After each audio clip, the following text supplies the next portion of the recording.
کیا ہو گیا ہے حنان؟ کیوں ترسی ہوئی شکلوں سے انہیں دیکھ رہی ہو؟ نپال نے جھنجھلا کر کہا۔ کیونکہ آج حیام اور مائسہ نے پارٹی میں جانا تھا اور جب سے وہ تیار ہونے کے لیے روم میں آئی تھی حنان منہ بنا کر انہیں دیکھ رہی تھی۔ کیوں نہ بناؤں منہ؟ ہاں، انہیں پتہ ہے کہ اپنی کسی پارٹی میں نہیں جاتی کہ میں سیاست کی باتیں دماغ میں گھما دیتی ہیں میرا۔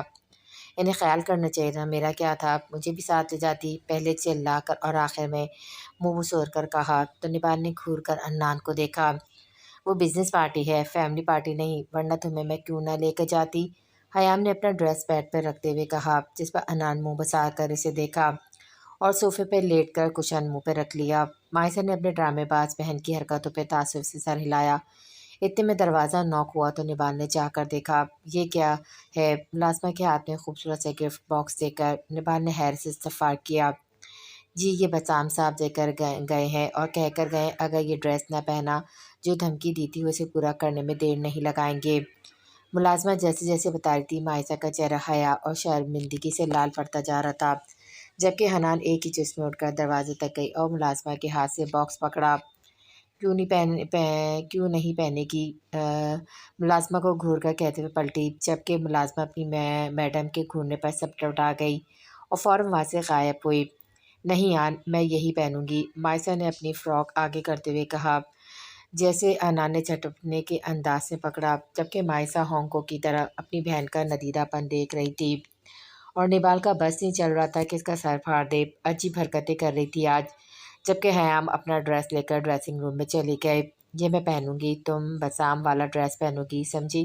حنان نے بڑی بہن ہونے کا روب دکھاتے ہوئے کہا تو مائسہ نے گہری سانس بھر کے اسے دیکھا اور اس بات میں سر ہلایا۔ ٹھیک ہے، پہن لیں آپ، اور یہ دیں مجھے، دیکھو تو کیسی ڈریس ہے، مائسہ نے ہاتھ آگے کرتے ہوئے کہا تو حنان نے اسے باکس پکڑا دیا۔ مائسہ نے بیڈ پہ رکھ کر باکس دیکھا جو کہ وائٹ کلر کا ہارٹ شیپ باکس تھا جس پہ ریڈ کلر کی بٹر فلائی بنی ہوئی تھی۔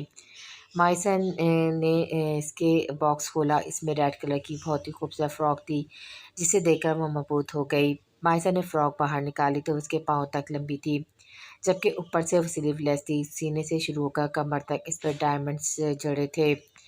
حنان نے باکس میں دیکھا تو شارٹ جیکٹ تھی جس سے سینہ اور بیک مکمل طور پر کور ہو جانی تھی۔ مائسہ نے حنان کو دیکھا جو میں نے خیاس نظروں سے اسے ہی دیکھ رہی تھی۔ اب آپ جائیں گی تو میں ریڈی ہوں گی نا؟ مائسہ نے دانت پیس کر کہا تو حنان نے اس بات میں سر ہلایا اور باہر کی جانب قدم بڑھا دیے۔ میری مانے تو جیکٹ کے بغیر ہی جانا، پھر دیکھنا کیسے آنکھ لگتی ہے اس بسام راجپوت کو۔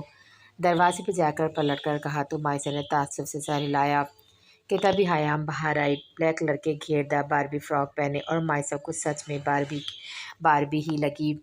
بہت پیاری لگ رہی ہیں آپ، بالکل باربی جیسی، مائسہ نے کھل کر مسکراتے ہوئے کہا تو حیام نے مرر میں اپنا عکس دیکھا۔ دودھیا رنگت اس رنگ میں اور بھی کھل گئی تھی، چاکلیٹ براؤن بال کمر پر جھول رہے تھے، گرے آنکھیں اداسی لیے ہوئی تھی۔ ہاں بالکل باربی جیسی، حیام نے مرر میں مائسہ کو دیکھ کر کہا تو وہ ہنستے ہوئے ڈریسنگ روم میں چلی گئی۔ ایک ایسی باربی جو اپنے شہزادے کی تلاش میں نکلی تو پور لہولہان ہو گئی۔ خاردار راستوں نے پاؤں کے ساتھ ساتھ روح بھی زخمی کر ڈالی۔ ایک تلخ مسکراہٹ کے ساتھ حیام نے اپنے عکس کو دیکھا۔ آنکھوں میں سرور ہے، باتوں میں غرور ہے، جھلکے ڈم رنگ برنگی لائٹس اور میوزک کی تیز دھن نے ماحول کو خوفناک بنایا ہوا تھا۔ بسام جو کہ مائسہ کو پک کرنے گیا تھا تو ملازمہ سے پتہ چلا کہ وہ حیام ارحم کے ساتھ چلی گئی ہے، تب سے اپنے آپ کو انگاروں پہ لوٹتا ہوا محسوس کر رہا تھا۔ وہ ریش ڈرائیو کر کے وہاں پہنچا تھا لیکن وہ ابھی تک نہیں آئی تھی، جبکہ یہی حل حسام کا تھا، اس کا بس نہیں چل رہا تھا کہ ارحم نامی بلا کا گلا ہی دبا دے جو ہر وقت اس کی بیوی کا سایہ ہی بنا رہتا ہے۔ بندیا میری بندیا، لے گئیں تیری نیندیا چمکے۔ بسام جس کی نظر دروازے پہ ٹکی ہوئی تھی ہال میں داخل ہوئی مائسہ کو دیکھ کر ساکت ہو گئی۔ وہ جان لیوا حد تک خوبصورت لگ رہی تھی۔ حسام جس کی پشت دروازے کی جانب تھی اور بسام کے ساتھ کھڑے شخص سے باتیں کرنے میں مصروف تھا۔